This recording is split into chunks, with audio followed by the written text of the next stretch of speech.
Ashford, joined here by 14-year NFL vet Ted Ginn Jr., What's happening? What's happening? How you doing today?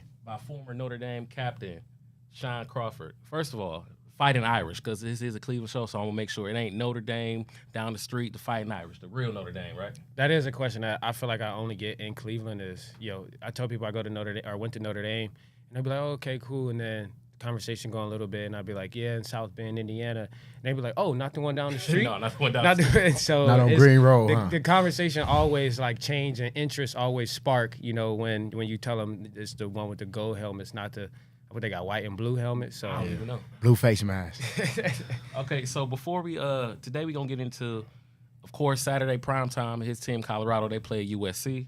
We're gonna get into the Sunday night game. But before we get into it, the floor is yours, man. You wanna talk about the logo, the colors on the logo? Yeah, if you haven't checked out the logo yet, go check it out. We're going to make some changes to it for sure, because one thing we got to change the color of the uniform, or at least one uniform. I don't mind, the tar blood or, black and red. It's a nice uniform. There's a little gray in there, too. I grew up wanting to wear it, of course, but I went to St. Ed, so we got to throw a little, at least maybe all white or some type of green in there. But put some gold in there. Ain't that helmet's gold? Yeah, we put a little gold in there, 14 karat, something like that. But I knew once I seen that logo that we was going to have a little problem on the shine. That red and black is so a little spiteful from Ted. That's pretty much what we're getting at here. Okay. It wasn't on me, though. Let's get into prime time. Colorado, they play USC, and they're at their second straight loss. Now, me personally, I'm not surprised when I looked at the schedule. I did kind of look at the Oregon game and the USC game. I kind of thought those would be their two losses. I don't think they're gonna lose again. I think they're gonna pretty much run the table from here. But what's y'all thoughts on that? Saturday's game. Well, both of them programs are two powerhouse programs. Been around for a while. Have the leadership on and off the field. Know how to take care of their players. And just like Prime said, this might be the only year that they're gonna be able to get them.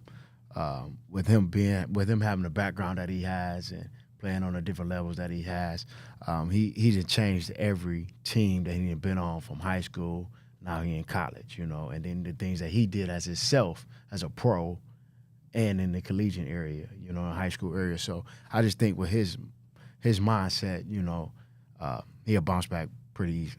What about you, man? What you think? See, I'm going to have to disagree with you on that. You said they might not lose another game. I think they play Notre Dame? No, they don't have Notre Dame. Just sure. Ohio State? Hopefully okay. They don't have Ohio State either, but Oregon State, they got Oregon State. They got DJ from the transfer from Clemson. He the quarterback there now. And they also got Washington State. Washington State is ranked 13th. Oregon State ranked 15th. So Oregon State's home, Washington State on the road. And then they also got Utah at the end of the year on the road as well. Tough one. So the Pac-12, it's a crazy year because the Pac-12 is actually like that this year. So they're going to have some tough competition, 2 on the road, 1 at home. I think they're going to compete in all of them.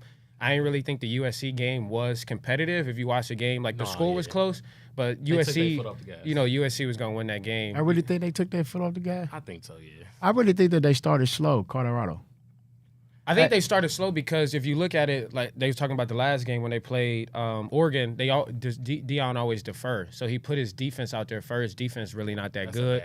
They go out there, score 7, and then if you punt the next drive and they go score again, you down 14-0 quick. For sure. So I think going forward, they should take the ball first, try to get some points on the board, and then the game it'll shake out a little different. But the defense is a little shaky. I just know for sure that they're a great fourth quarter team. Shador really come in the fourth quarter and really pour it on. They didn't score 21 points, almost 27 points in the and last. And they found a diamond in the rough for that receiver they got. That young yeah, boy. For sure. Yeah, but I just think Deion had to teach them young guys a lesson before he put him out there. There's a lot of things that go into a freshman not starting. You get what I'm saying? And then when you see the type of talent that he has, you're like, where he been at? But there's probably some things off the field that Deion had to get established first before he let that young boy go out there and do what he do because of his ability, of his athletic ability. And we showed on Saturday that, first time out, he had 7 catches for almost 200 yards and a touchdown. I mean, that spike him up real quick. Whoever's hurt is in trouble. Whoever injured, or not doing what they supposed to, they're in trouble because that young boy coming in and doing what he's supposed to do. Deion said it, and it's quite fitting for the show. You know what he missing? Some dogs. He said it. We're going to get into that later, though. But before we get into the Sunday night game, Ohio State plays Maryland this week. I don't expect that to be close. I'm not gonna lie to you. I'm not gonna say that because Maryland Tua gave us some bumps, some good bump last year. But Ohio. Actually, no, we ain't gonna go to you. We gonna go to Notre Dame guy first. How do you feel about that one? Notre Dame got to win this past weekend. Close one Saturday night. Hold on, nigga. I'm gonna let you. I'm gonna update you on them first, and then we're gonna get to Ohio State. And then I'm gonna update you on them. We bounced back from the loss to Ohio State. We got a nice win against a ranked opponent in Duke Saturday night game. It was a nail biter. We won at the last second. Run game was going for y'all pretty good, man. Yeah. I see Marcus Freeman bounced back. Because every time I think about Duke, I just think that's a basketball school. Hey, it don't matter. It was a ranked. Yeah, we had 11 men. It was a ranked opponent, and it was college game day as well. So like it was the biggest game of the weekend. But getting to Ohio State, I think obviously after that the big game in South Bend, winning on the road. Who we beat? They beat. It don't even matter. You got to look it up. They played a team in South Bend, but I think having a bye week and then coming into this week, I think they're gonna be well rested. Marvin went down with an ankle, but he finished. He taped it up at the end of the game. So I think having some time to heal up is gonna be good for him. McCord, obviously, more reps in practice is gonna be great. So I think they're gonna come out firing. They're gonna come out fast. Like I said, rested. And so the last outing that they had, they didn't put up that many points. Defense, I thought, played well. So I think they're going to come out this weekend really trying to get the offense going, really trying to put up some points for sure. You really like to say we ain't put up a lot of points. Before you get into it, though, because you're the Ohio State guy, so I want to ask you this. Before you get into – because obviously Ohio State, we about to get into conference play. Yes. I have my thoughts on Ryan Day. I expressed that to you last week. So how comfortable are you with him going forward? Because you got Michigan, all those guys coming up. I'm very comfortable with Ryan Day. Very? Very. Like from a scale of 1 to 10, what's very? 9. Ooh. Okay. And the reason why I say that is he's been in big-time games in his whole career. You know what I'm saying? It's a little rocky with us seeing the outlayer of what's going on right now, but I think this week he get to come back with a healthier team, coming back and really just get to see what he didn't have or what he needed to work on having that big game versus Notre Dame. You get what I'm saying? Now it's time to come on and look like we supposed to look. Chris, on point, throwing the ball around, running the ball around, hitting, doing the things that we know we're supposed to do. It's really like the eye. Like you just want to see Ohio State look like Ohio State's supposed to be. And I think this is a week that we come out and be able to bounce back, even though we didn't lose. But we kind of got beat up. You know what I'm saying? Marcus Freeman did a great job. You got to come back and just work on the little things. Real quick, I think the whole issue with Ryan Day, you talk about he obviously hasn't lost that many games. He lost to Michigan back-to-back. But I don't know if this is on there, but we got to talk about the weak Big Ten schedule first of all. You talking about for Michigan? I'm talking about just. I'm just talking about in general because Ohio State fans. And Ohio State, just in general, you get to walk through the Big Ten, and then you get to one team that's Michigan, and then you lose it. And not a fans. I can't let you in the community. But listen, not a fans in the community all mad because they lost to Michigan. Well, it's like y'all don't really play nobody during the year, so it's y'all only play USC. Y'all don't play us every year. And somebody else every year. So all I'm saying is it's a little tension because now Michigan is where they own Ohio State's level, but sometimes you got a Penn State team that's good. Wisconsin, they kind of fell off, but other than that, y'all just be walking through the Big Ten, so you expect to win every game. So when the first time you run into some tension, it's like, oh, we gotta fire our coach.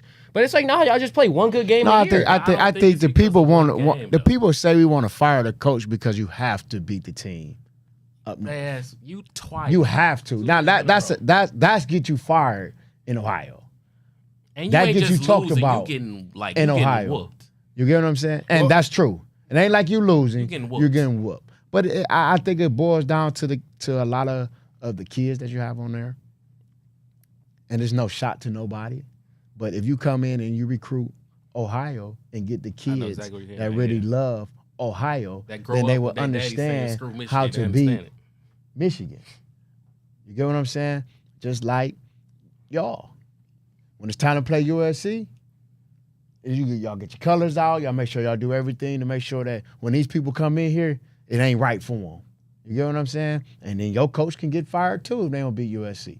You get what I'm saying? So I just think that it's who we losing to and not the schedule. It's just who we losing to because we've been running through the Big Ten for years. That was my thing too. Like when you said like recruit. When we say Ohio guys, pretty much mean like not just Ohio, Cleveland guys too. Like my son don't like Michigan. Why? Because I don't like Michigan. It's hard to like. But you want that guy in Steubenville. Yeah. You want him that grew up all his life just waiting for Saturday at 1 o'clock. And then now he didn't make his way to get an opportunity or put his name out there to get an opportunity for the school to recruit him. And he don't get recruited because of the city that he in. Yeah. That's not fair. That's it too. I want the guy that Michigan was from Michigan, but they ain't recruit him. All right, come on over here, play for us. Because Michigan got but that's what Michigan. Yeah. But that's what Michigan is getting. Last year. I was like, how they got so many Ohio guys? Because we're not recruiting them, and then they getting mad and eager, and they say, "Hey, I'm gonna go up there and beat them," and then they did it twice. You want to know something? You know where I was committed to before Notre Dame? Where? Michigan. For real? I mean, I'm gonna be real. Michigan was my top school. You was never gonna go to Michigan though. Whoa. Yeah. No, it wasn't. Stop that. Michigan was one of my top schools. They started recruiting me. I had Pierre Woods there. You know what's That's crazy? my big brother. I can't even look at you. I wanted to go there because of Charles Wilson. I wore the 2. Okay. I played cornerback. I played receiver. I was a punt returner and everything. They listened to the internet and say Ted Ginn recruited to. I mean, who's the coach then? Lloyd. Yeah. So they said Ted Ginn verbal committed to Ohio State, and they stopped recruiting me. I called Pierre Woods like, P, why they ain't recruiting me no more? He go in the Lloyd Carr office and ask him why y'all stopped recruiting Ted. He want to know, and then they came the last 2 weeks. It was over with. All right, man, we're going to switch gears because I just got in my feelings. Like, you don't realize it's Ted Ginn Jr. right here, okay? A person that I have anointed the greatest athlete to come out of Cleveland. He just told me his first choice was Michigan. I don't even know how to feel about that. Hey. We're going to go ahead and get to this Sunday night game, okay? Thank you, Tressel. All right, so the Chiefs won a close game 23-20 versus the Jets. Zach Wilson, up until the last interception, he played pretty decent. He played pretty good. When you put all your eggs in the basket of Aaron Rodgers and then he gets hurt on the fly, fourth play of the season, yeah. Fourth play, that's kind of tough. And I mean, he's a millionaire, so I don't, but in a way, I kind of feel bad for Zach Wilson because the fans there ain't really like him anyway. So now he like forced back in there. But what's your thoughts on that game? Well, you know, man, big ups to my guy Justin Hardy. You know, had a key moment in that game that started that turnaround for him. He had a holding penalty down in their end zone in their area of the green. They turned it into a safety. They turned it into the next drive, a touchdown. And then now Jets felt like they had hope, and they came back. And if it wasn't for the holding penalty at the end of the game and putting Taylor Swift on the big screen, I believe Jets would have came out with that game. And I think that the biggest point of that game was Justin Hardy. And I give that shout out because I want to let kids know that it ain't always about the quarterback, the running back, the D-line, the offensive line. Sometimes one play by a special team guy that only gets 7 or 8 plays out of the game matters. And this is what this show is all about, bringing up and showing up guys that came from Cleveland, played in Muni, played in high school, played in college, in the pros, and still doing great things. I'll be remiss if I ain't put him, on the show today with the things that he done and bring our community another great guy. Following what Ted said, touching on the points that he made, I want to touch on a person who battled, obviously his own adversity just throughout this season, Zach Wilson. Yeah. I mean, you watch the game because we all look at the schedule. You see Aaron Rodgers go down, and now you see they got the Chiefs Sunday night, and it's like, that's going to be a blowout. It's a game I really don't need to pay attention to. But Zach Wilson quickly, gave us a reason to watch that game. He made plays, throughout that game. Obviously, he, made some mistakes as well. But throughout the entire offseason and preseason, you got everyone in your ear from media, probably family, friends, teammates saying, like, 8 is the guy. Rodgers is the guy. Like, we going to go to the Super Bowl because we got 8 we already had you. We drafted you. We put you to the side already. We don't plan on using you. And so I feel like just as a player, just as a competitor, knowing that, you've been put to the side, everybody, focus on the new guy that's in town. It's like, you probably not expecting him to play. You probably, you get in there, you throw clipboard all year. Yeah, right. You get in there, you making plays and things like that. But it's just like, I ain't even gonna get no shot. Like practice is just, practice to you. You ain't really taking advantage of it. And then when he finally get thrown into the fire, and now you got the entire, world, dumping on him even more, just because he not supposed to be the guy. We still mad about the Aaron Rodgers injury, and then you got people in media talking about, oh, we got to bring in another veteran. You got to bring in another guy. And it's just like, I feel like this week, it's the Chiefs. Yeah. I feel like it ain't really matter. He was either going to get blown out or he was going to make some plays. Well, I think over the time, the team is starting to buy behind Wilson. That's they got to. They got to at this point. Yeah, they got to now. They got to. Y'all been in the locker room, right? So you go through a summer, you thinking you're a young receiver, you a DB, you think, all right, we got Aaron, we got A-Rod. And then all of a sudden that happened, like in the locker room. Like, how do you shift your mind? Like, well, I went through that before. I went through that and I went to the Super Bowl that year. I went through that and went to the Super Bowl. You right. I lost Kevin Benjamin. Okay. He come off a 1,200 yard, 1,300 yard. First year, rookie, 6'7". You know what I'm saying?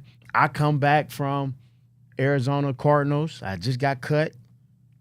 You get what I'm saying? So I'm coming back. So when I got there, we in training camp, and we playing against the Miami Dolphins. We practicing team versus team. We doing one-on-ones, and my guy go out there on the first one and blow his knee out. I watched the whole staff, Cam Newton, everybody go down, fall, because that's all they had they hope into. Yeah.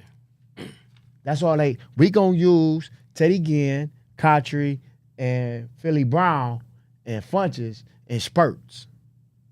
But we need Kevin Benjamin. And we went through that. After that went down, I went to Cam and I said, Cam, let's figure out what we can do. What I'm good at and what you good at throwing to me.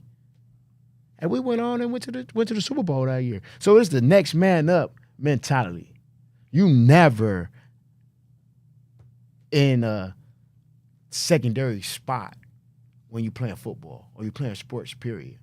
Because any given play, somebody can go down.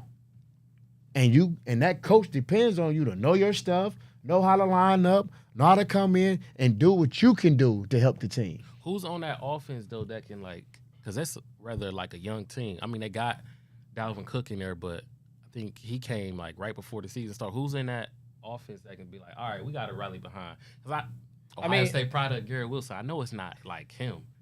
Like, he was looking like I'm about to have me a monster year. I got my second year. It ain't like it's the first time they haven't Wilson. It's not his first year. They didn't had seasons with him, so they know what he good at and what he ain't good at. It was just that they had Aaron Rodgers as the main guy. Yeah. Now we just got to go in and circle back and put what we know he can do with the talent that we have, and that's what we kind of seeing now. They putting the talent around the quarterback. You can always do that. Just like you asked me earlier, who was your worst quarterback? I didn't really have a worst quarterback because I always had good people or good talent around the quarterback that always made that quarterback be who he's supposed to be. Okay, let's call a quick little time out here because we're going to come back. We're going to go to the You Can't Teach Dog segment. Then we're going to get my guys from X-Gen in here. We're going to get into some high school. Playoffs start this weekend. We're going to get into all of that. I know you want to comment on it. I know my Notre Dame guy over here want to comment on it, so we're going to get into all of that.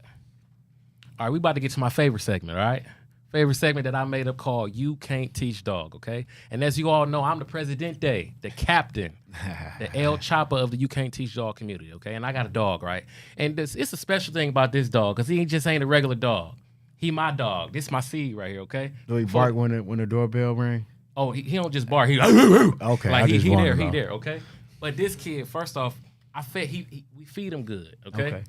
He sleep good. He eat good. He had 3 touchdowns this game. So, like, first off, just to give y'all a little insight on it, this is from his last game. Everybody in Muni League was idle last week, so it wasn't really. Actually, I recorded this one right here on the side. Yes, He runs straight up. I'm saying I don't like that he runs straight up, but he a dog. Okay. Got another one right here. Keep going. Cut it up. That's the same guy. Again, this is cool. Y'all can look at it. This is Zion Neal. He's 12 years old. He plays for the Westside Wolverines, and he is a running back and a DB. It's another one up here through the middle. It's one after this where I don't know how he scored. Is this the reason why we gonna say we can't teach dog? You can't teach this. Okay. I didn't teach this. You know why I didn't teach this? Because I told y'all I don't do that football. I don't know where this boy got this from. All I did was I showed him some Ted Ginn, I showed him some LaShawn McCoy, and he went out. He started doing this. Okay, right. And I don't know where it came from. I don't know where he got it, but thank you, Jesus. So this week's You Can't Teach Dog kid is Zion Neal. I love you, dog. Shout out to Zion. Keep doing what you do. Keep coming on this platform. This platform is made for a guy like you. Keep doing what you do, guy. Oh no, Notre Dame. You gonna comment on it too? You want me to comment on it? Yeah, I want you to comment on him. My favorite play was the first highlight, the one that they ran back a couple times, just because Keep going. That's key right there. Extending the distance from the defender, just because some running backs they get caught in that situation. Yeah. You ain't got one that could get caught. We do got to send him over to Ted. He running straight up. You see that? Yeah, we do got to send him there. But he got some time to develop. Okay. But I like what I see. We could send him Westside Wolverines. You know what else on the West Side? St. Ed. So we just send him right down the street, down Detroit. And he good to colors. go. In 2 years, he good to go. Down Detroit. They might try to send him to Notre Dame, man. I don't know about that, man. It seems like they send y'all to the wrong places. Well, you can't get mad. We got Ohio State guy up there. Come on now. We got a little sympathy for Notre Dame. We got two linemen going to Ohio State this year. Okay, I think they 4 stars. All right, talk to me nice. Stars, okay. Yeah. All right, look, like I said, okay, high school football and high school playoffs is coming up. That's not my specialty. I don't do high school. I do high school, but I don't talk about it. So we got my guys, Next Gen Blood and Next Gen Blood, Next Gen Ken. They gonna talk about some high school. They gonna discuss their brackets. They got their top 10 that I'm sure I'm gonna find something I'm gonna disagree with it in there. I'm sure you're gonna find something you disagree with it, but I'm gonna hop it over to them. And first, tell us about yourselves before y'all get into it.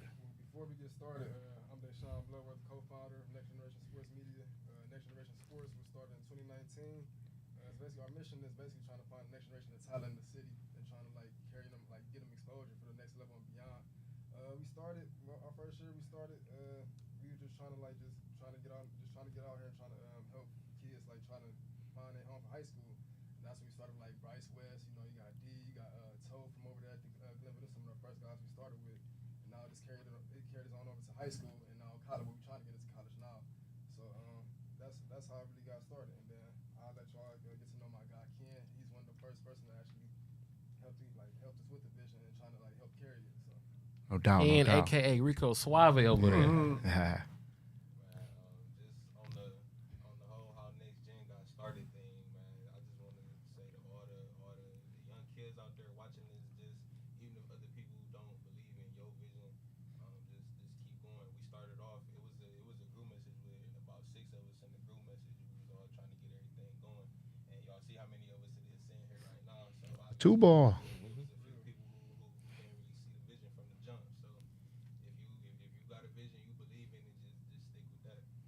One thing I love about what y'all do is that the players, you said it last week, they can always go back and look at their highlights if they need a highlight. So no matter if you played Muni League 5 years ago, you can go back hey, man, I need this game where I had 5 touchdowns against St. Ed's. I need that. So, yeah, I like that. Yeah, and then another thing that I appreciate that y'all do is, like you said, you're alcohol. You giving kids hope. You get what I'm saying? You're giving kids a dream that get stripped from people, from different people at certain times. You know what I'm saying? But with the platform that you have and coming on here and being able to deliver your platform on my show, it just shows what type of people y'all are and the credibility that y'all have. So keep doing what you do. Let's get into this top 10 and let's just keep moving. Sure, we appreciate that. Let's start off actually with last week's game of the week. Okay. I know we really know. This one, but week 7 game of the week was St. Edward versus St. Ignatius. Ooh. Yep.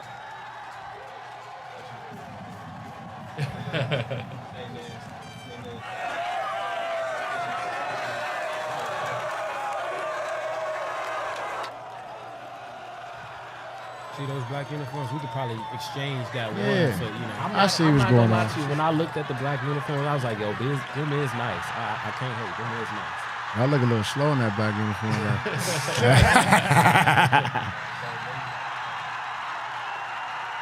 That was pretty much. That was it right there. Oh, pick six? You go that way. Why he go back across the Is that Jimmy Hayden? Oh, okay. You said that kickoff, that was it? Pack camp? Oh, man.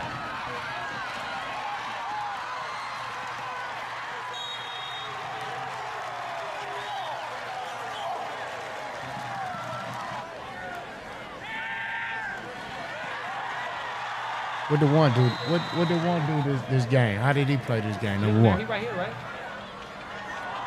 Eddie, Right Cayenne. here, right here. What's his full name? Just for the people listening, okay. His,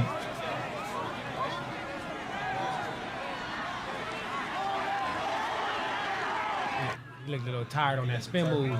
Oh, yeah. Now, what's his class like? Okay. Okay. his daddy played with me.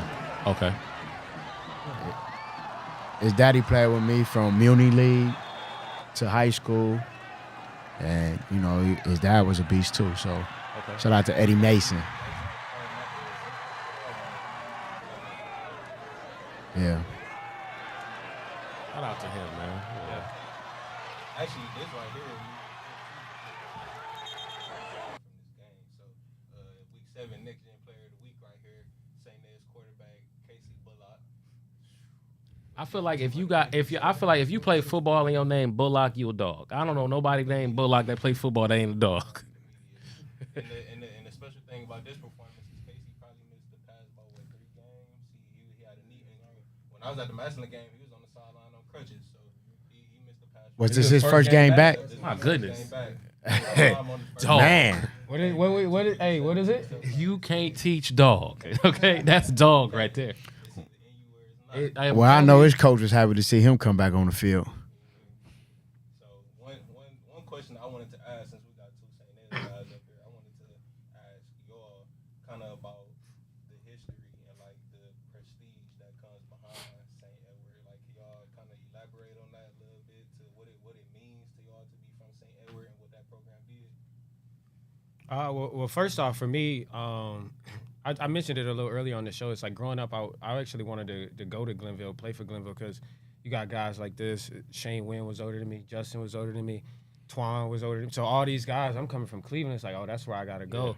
Yeah. But, you know, as I got closer to high school, and I had some friends who ran track for St. Ed's, and that was one of the big reasons why I went there, is because I was like, I know we're going to have a great track team. So we went there, won 2 state championships in track. Don't forget that. And then Division One. I got 2 and too. So, but I mean, you talk about the history of St. Ed's, and you talk about the network, and so, you know, obviously where I am, you know, at this point right now, looking back at it as a 13-year-old kid, I didn't understand how big network is, or, you know, how big network would be, and just the relationships that you can build, you know, from going to a school like that. And so, for me, it was looking up to older guys and guys that I grew up with and doing AAU track, like a guy like Anthony Young, who was really close to me. He coached me. His dad coached me in track growing up, and he was already there. And so just to follow in his footsteps, go to St. Ed's, and play football there was, you know, a dream come true. But then also my 8th grade year, they go out and win the state championship against Braxton Miller. And so everything just aligns, because, you know, as a kid, we looking up Braxton Miller on highlights and everything, and it's like, yo, he's tough. And honestly, one of the best players that I've seen live in high school, the things that he was doing in that state championship game, you know, on snow, making plays. And then, but for St. Ed's to come out and win that game, it was like, it was a no-brainer. I know the football side, like, that was the only question for me. Was we going to be good in football? I ain't know. I found out my class was nice when I got there, but one thing I did know, I was like, we're going to be nice in track. And so I was like, we definitely gonna win some stuff in track. So that's why I went there. And then out football, we just ended up being good, and that's just the history of people following the Braxton Miller or the team that beat Braxton Miller, and then just so on and so forth from there. That same year that we beat Braxton Miller in 2010, Kevin Burke was the quarterback, right? Man, Kevin Burke, he made me fall in love with St. Nez. I remember just growing up, like 6th grade, he comes to like we be like playing for Glenville, they come to the games, and then like we'd go to like the summer camp in that summer. And Kevin Burke, the guys just like used to run the camps, like the captains of the team that year. And Kevin Burke's one of those guys, and he just took me in. I always used to like want to be like him growing up. And then I had a cousin named DJ Thomas. He went to St. Nez. He was a dog too. And I just followed in them footsteps. Just being around the facility and like just the brotherhood at the time. It was an experience. And then like my 8th grade year, I got to see Shaun Crawford because he was 2 years older. He was a sophomore year. So after I heard about him like in 7th grade. In the freshman year, he had that pick. Remember y'all played at Brunswick against Yeah. Matter of fact. And sophomore year, when I was 8th grade, I came and watched him play. I'm like, man, that's who he one of the ones. Like I got to be like that. Like he on the field early. I said they showing love over here. Then coming from like the inner city, it's just a different experience over there. I got the shadow over there. I just fell in love with the community. Everything was just welcoming and engaging. And then like you said, like playing them atmospheres, crazy. The state championship game, we got to experience that 2 times. Like I went back to back. So I got to experience that. That was a real experience that I never take for granted. And then like you said with the network is very important over there. They show so much love whenever I need something or whoever I need to get connected to, they got those connections for us to go forward in life in the long run beyond just playing a sport. So. Yeah, and really quick, I knew I was going to be challenged, obviously in the classroom, but also on the field. And as a competitor, with hopes to play at the next level and to go to the NFL, one of my things was I didn't want to an option for me was St. V, but St. V played Division III football, and like growing up, I always wanted to play D1 football, and so I knew I was going to be challenged on the field. We played all the Cincinnati teams, Elder, Moeller, Xavier. When I was playing, we played them. We play Hoban now, who's obviously a great team. Ignatius, when I played, was one of the top teams. Glenville was always on the schedule.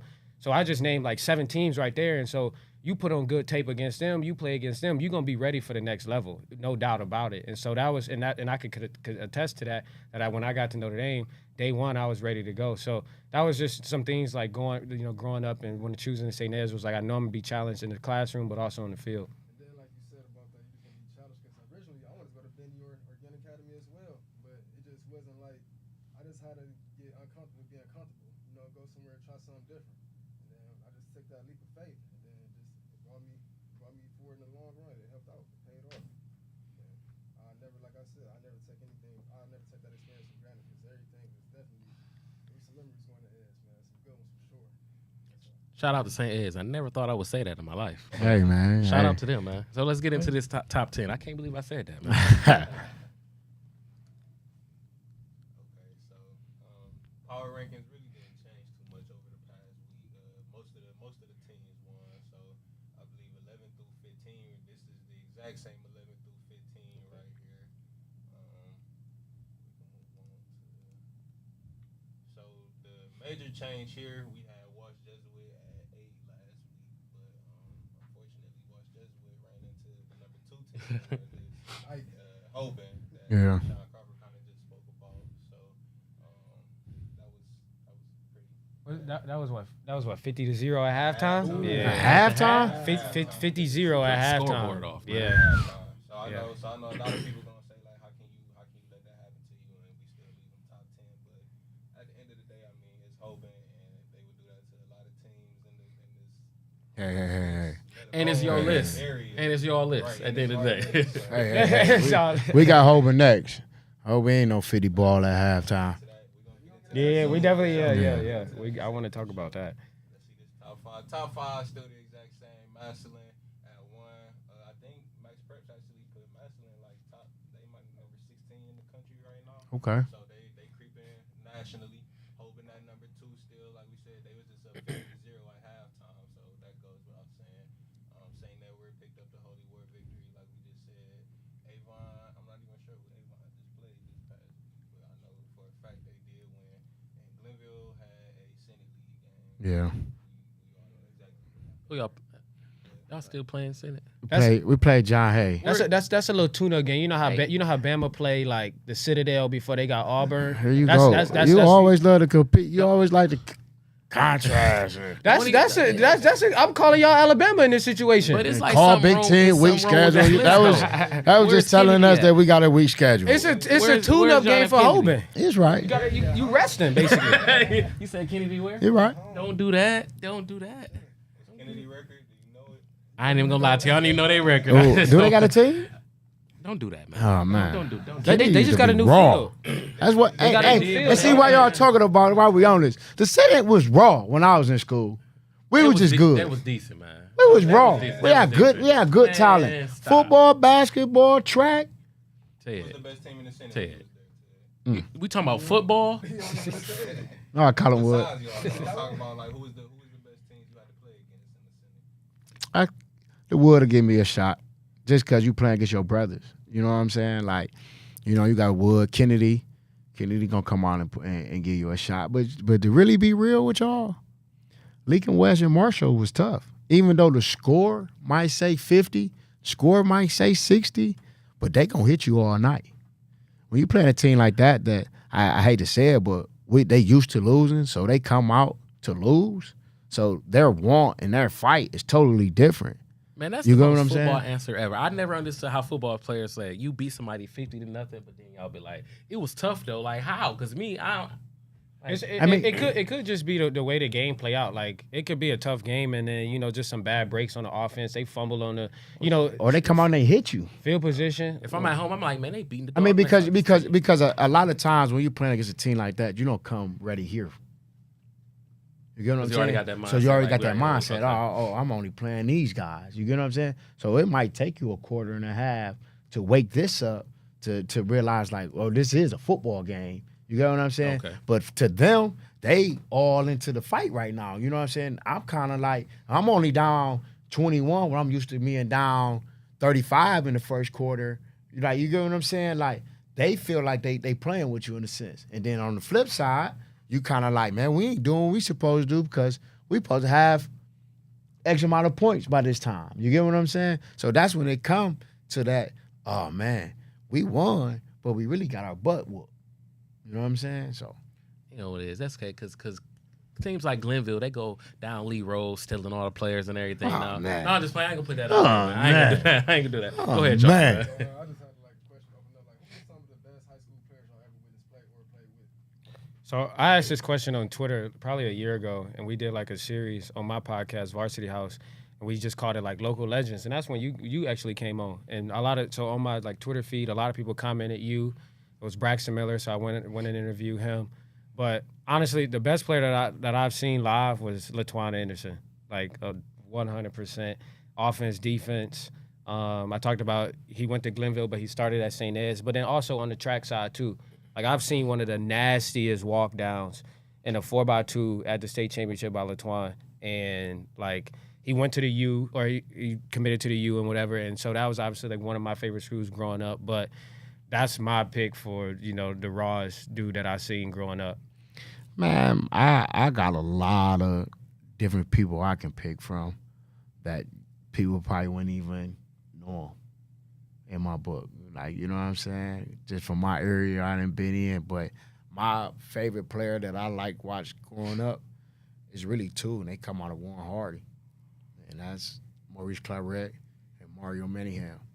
Mario Manningham. I watched Mario Manningham. I left Mario's Ohio cold. State game to go watch Mario Manningham play against Jamario O'Neal at the time. It was number 1 versus number 1. And I watched him beat Glenville by himself. Super Bowl champ Mario Manningham, by the way. New York over the shoulder. San Francisco played with me. My brother. I didn't go to that game, but just like hearing the battle or between Oh, the Warren my Harding God. and Glenville, because Warren Harding back in the day, like a lot of people don't know, but they had like Sidney Glover, who came out of there. He was a safety for West Virginia, and they just had, a bunch of talent. We had a war with them, just basketball, football, and track. They was a premier school. You know what I'm saying? And with Maurice Claret coming out of there, and then Mario Manningham, they was one-man shows. I watched Maurice Claret. I think it was St. Ed's, or it might have been it might have been St. Ed's or the Nations. One of I think them. it was St. Ed's. He rushed for 500 yards. Yeah. Like on 30 touches for 500 in one game. Yeah. Man, that's crazy. Man, I remember going to the top 100 at Ohio State with my dad, and I watched Maurice Claret stand off by himself. I remember asking Tress, I said, Tress, who is that dude over there? He in college? He said, no, that's my starting running back. It wasn't even, he was just coming to school early. He said, that's my starting running back. When I seen his body, I said, ooh, we need to get Maurice on here. For sure. All right, so you said live. I'm going to go basketball first. Basketball, obviously, he played at Shaker, so they played Kenny, like, was Terry Rozier. Terry Rozier was cold at Shaker. He was, like, about the size of my pinky out there giving work. And as far as football, first time I seen him play, it was dude Shaq from Maple, and they had this running back named Stubbs. Man, listen, the whole game was just them, just option. Like they really weren't passing it, but Shaq was nice, and that running back Stubbs, like them probably the two best football players I've seen play live. They was playing Bedford, and I remember just watching Shaq he was the first person I seen live like running for a touchdown and just look back at. He's like literally stopped mid-run and just looked back at whoever they was dude from Bedford was. I'm like, man, this dude cold. He just out here playing with him. Twice, yeah. I think they lost it the first year. Team came back, went undefeated, and went back and won. He got his own day, don't he? Yeah. Don't Shaq got his own day out there? He coaching He now. coaching Now, yeah. He the mayor. Yeah, I call him the mayor over there. He need to get down there to get to John and them because St. Ed's talking to them. But shout out to Shaq. Playing them? Yeah. And Shaq was almost a Glenville kid, too. Just to let you know. I heard about that. Was he there with Cordell and them, too? Yeah. Yeah. So, shout out to Shaq, man. I appreciate what you do, 1-9. My favorite player growing up, like you said, between Anderson and Christian Bryant, that was probably my two guys. I used to love going to their games as kids. And it's crazy now, like, Christian now, it's crazy. Like, at first you look at somebody like your idol, now you get to work with him. So, that's probably my favorite two. Then, like, probably the crazy person I played with was Cole Guest. Probably don't know who Cole Guest is. He's running back that came out of St. Ed's. He was like that for sure. Yeah. He definitely was making noise for sure. So, Shout out to CB. Another two ball. My favorite player that I watched in high school had to be Marshawn Lattimore at the field. Two ball. Just watching him on the field, it's just like seeing him do certain things that you just shouldn't be able to do. Like game-winning field goal, he done jumped off vert, blocked the field goal. Two That ball. Solan game was crazy. That Solan game was crazy. That Solan game. Offense, defense, just out there. Actually, I was kind of upset. He went to Ohio State and played defense. I always thought he was better at offense. So if you've never seen Marshawn Lattimore offensive highlights, I suggest you. I've never seen him. Oh, my Tough. God. Never Tough. seen him. Tough. Yeah. I seen Denzel War offensive He's highlights. a two ball. It's I got- something. Yeah, I It's do. I got a something- question. So you know how like LSU make a big thing about the number 7? Is that a thing at Glenville? I picked all of them. I picked the last two balls since I left.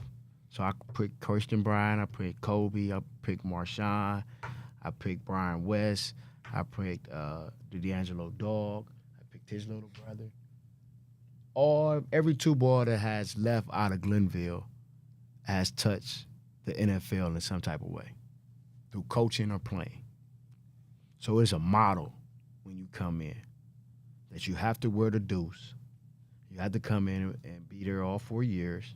So you got to come in the 9th grade. So my next one that I got is Jalen Edwards. He come in, he's 9. He'll be there for 4 years. You get what I'm saying? And that's the tradition behind the number. Okay. You get what I'm saying? And that's what we do. Was that number before you, or did you start Yeah. that? The guy before me was Terrence Hudson. Okay. Went to Toledo. Did everything. You go look him up on YouTube, Terrence Hudson. Go look at his highlights. Fast, ran the hurdles. The same deal. Before we close out and before they get done, I got a question for you. I got a good one for you. But go ahead, y'all can finish. Okay,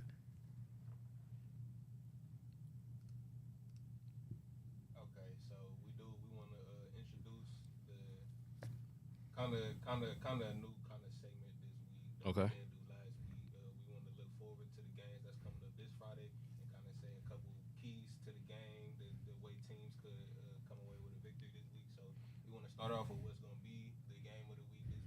Obviously, two top 5 teams off our power ranking. So I mean, it's bound to be a movie. Hoban and Glenville. So a couple of things for Hoban is definitely stopping that run on defense because we already know Glenville gonna come out with big DeShante and they gonna try to pound that rock. What they say, try to force some 3rd and longs because the passing game isn't the strength of the Glenville offense. So I feel like if Hoban could kind of keep them in 3rd and long situations throughout the game, then that'll probably be beneficial for them. And a couple things for Glenville, offense and defense, stay in discipline. No jumping off sides, no holdings, no any type of ticky-tack penalties like that that's going to get you behind the sticks or give away free yards. Because as we just saw last week, I mean, Hogan will put up 50 on you in one half. At half. So, For sure. so moving on to Heights and Medina. The keys for Heights, give Marquise Davis the ball. Marquise Davis should have the ball probably 25 times Friday night, like 30, honestly, plus. That's gonna be their only way, because kind of like we said last week, Medina gonna come out, they're gonna throw the ball every single play. So to kind of neutralize that, slow the game down, keep a little Work the clock. time of possession, eat up some of that clock. Don't let that explosive offense on the field. I'm giving the ball to number 1 30 times. For sure. You done went from 25 to 30. You ain't playing. He might go to 30. He might go. I know he might go 35. I know he could probably total 35. And for Medina, they need to force turnovers. Watching Medina, that's like something that keeps them in games or keeps them ahead in games. Is their defense is very opportunistic. They don't have the best defense. Like, they're not gonna come in and hold you to 14 points or anything like that. But they're gonna allow you to score 35, but they might score 7 on their own off their defense. And we already know what their offense doing. So that's the difference between winning 42 to 35, something like that. So that's what it is for Medina. And then lastly, Kinston and Riverside. It's gonna be a running game here. So for Kinston, you want to get Sean Patrick into the open field. You want to get him out there making some plays. That's they running back. Like we kind of said, he won Player of the Week before rushing for 5 touchdowns. And then for Riverside, it's about the quarterback run mainly for them. Mikey Maloney, getting him ahead of the sticks, keeping him rushing 1st down, 2nd down, keeping it in 3rd and short, kind of like we was saying for Glenville, not getting into those 3rd and long situations because that's the way they play their best ball.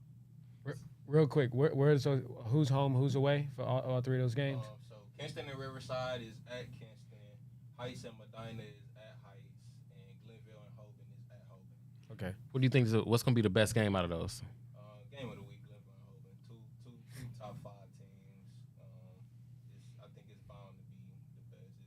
It's written, but if I had to take them out, the obvious answer. See, he say Heights and Medina, but I really say Kinston and Riverside. Yeah. Because Yeah. it's gonna be A dogfight. A clash of 2 teams with the same playing style. Both teams want to run the ball, so it's gonna be who could do that better. Whereas with Heights, it's gonna be Medina airing it out every play, Heights running it every play. All right, so give me your score prediction for Glenville Hoban. I'm going to go around everybody. I want the score prediction. We'll go to the Glenville man Hoban last. Score prediction. I got Hoban. Ooh, the field gonna be mad at me. Hey, man. Hey. I got Hoban Your score. 35? Glenville 21. Okay. I can't go for the tie. No. No, it's bad, but I think it's gonna be a close one. I say about 21 to 12 because y'all don't really have a kicker. We gonna figure that out. I might go something similar to that, just because I do think it'll be a close game because I saw the Glenville IMG game and the talent obviously is there. It's just it just depends on how disciplined Glenville gonna be. So I think if they are disciplined, I'm gonna go. If they are disciplined, I can see it. I'm gonna go with the similar. I might go like 19. He might make one. Do y'all kick any? Yeah, we kick a little bit. Might Got the make toe. one. So like 19. 24. It's a close one, but Hoban gonna pull it out. They home. I'm a homer, okay? I'm going to go Glenville. 27. Bad guys, 17. But like you said before, we got to have discipline. If we don't come out and have no discipline and stay healthy this week, it could be bad for us. But to be all the way real, I'm going to go 24-21 Glenville. Okay, I like that. All right. Y'all got anything else before we wrap up that segment? Okay. So we're going to wrap that segment up. But before we head out of here, man, I want to ask you a question. I want to do something different before we head out of here. All right. I actually want to do it with both of y'all. Y'all both play in the NFL, and I'm sure y'all got, like, some stories. Like, I just want to hear, like, a crazy, like, story that you'll never tell nobody. Like, a locker room story. That you can tell on here, though. Like, the first one to come to mind. 14-year NFL vet, Ted Ginn. Tell us. I would probably say we boycotted a meeting. A team meeting? A receiver meeting with Randy Moss. Oh, God. Why? Let's hear this. So, we was, you get a certain amount of time before you got to go to practice. You know what I'm saying? And we wasn't getting our proper time. This was for San Francisco, right? Just San Francisco. Okay. So we weren't getting our proper time that we felt for us to get dressed, get taped, and then get on the practice field. You know what I'm saying? So you got to realize I'm about 6 years in, 6 years in. A lot of guys. Randy Moss, 18. Mario Manningham, Michael Crabtree, Kyle Williams, A.J. Jenkins. So you got all superstar type guys in their mind. Still, you know what I'm saying? Even though we done went through trials and tribulations on the field, we still superstars in our mind. You get what I'm saying? So our coach, Johnny Morton, I'll never forget it, he let us go on a 10-minute break. And it was like a 10-minute break before you come back and be there for like 15 minutes, and then you going back to getting dressed for practice. So we went downstairs, and we all like, man, we don't want to go back to the meeting. And Randy Moss walked by and heard us. And Randy Moss was a big swimmer. At that time, he was a big swimmer. He always swam. Like, he get in the pool, and he go from wall to wall swimming. Like, that was his workout. So every time you really caught Randy, he was in the pool. So he was like, yeah, man, well, we ain't going back. He didn't want to practice anyway, probably. So he like, if anybody go back, y'all got to deal with me. So, we young guys in a sense. That's Randy Moss. So we like, yeah, that's Randy, man. He say we ain't going back. We ain't going back. Randy put on his goggles. He jumped in the pool. Us young guys, we put on our whirlpools. Everybody know what the whirlpools is. At that time, you put them around your neck. They all 3, 4 X's. You know what I'm saying? So you put them around your neck to keep them up. We go jump in the hot tub. Johnny Morton come down, sees in the hot tub. I never forget it. He say, everybody get out. Everybody get out. Be back in the meeting in 10 minutes. Always hear Randy Moss come through that door. You ain't even hear the water. It just come through the door. If anybody move, it's on. So now it's y'all going Randy versus the coach. Who you going with? So we go with Randy. So I never forget it. We go to practice. We had hardball at the time. Go blue. Coach. Go blue. He wasn't tough. We had hardball at the time. And I remember he come into practice. He come in after the practice. He say, now one thing I ain't going to take is people boycotting meetings like that. And we all knew who he was talking about and what was going on. But it just showed you that certain people run certain things no matter what it is. When you got apes like Randy Moss and Cowboy at the time and like Alex Smith at the time, that's like real mobiles for that team. You know what I'm saying? Certain things that they say really trumps a lot of stuff. You know what I'm saying? No, it wasn't right, but it was fun. You know what I'm saying? And just to do it and have fun and see how that brought more togetherness than separated us, if that makes sense to you. You know what I'm saying? We came together more as a room than, oh, this one person go back, this one person come back. Now you kind of looking at a guy like, well, you ain't with us. You get what I'm saying? Randy Moss really seen that he has some young guys with him, and that's all you want to do is be able to fight for your older brother in the room. I'll take that as Randy ain't want to practice that day Did they end up finding the entire room? Yeah, $250. That's not that Because bad. Harbaugh had a deal where he didn't like to take your money. You know what I'm saying? So he set it up a deal where your first 4 offense was $250. And then after that, 4th offense, no matter what it was, late, this, that, whatever it is, you had 4 times to get in trouble. After that 4th time, then he will max fine you for everything that you do. Okay. We're gonna have to push mine to next week. Because I want to know yours too. Yeah, we're gonna have to push mine to next week just because I think we running low on time. We're gonna do it next week. I ain't gonna forget it. That's gonna be a question I kind of want to ask at the end, just to give people like an insight of like the locker room on the NFL, the college level. But that's pretty much it, man. We done touched on everything. We're gonna give you the top dogs, the high school games of the week, the brackets. Hopefully, we're gonna get Kennedy on one of these brackets next year. But they 3-1 right now, by the way. But it's week 7. I don't really know how that work out, but you know. And everybody made the playoffs. all right, so let's go ahead on, man, and start taking the cleats off, ripping the tape off, break the huddle, man. That's a great show. I am the Willie Asher. This is Shaun Crawford, Notre Dame captain, Yeah. 14-year NFL vet. We got my boys from Next Gen over there. Appreciate y'all joining us, man. Have a good day.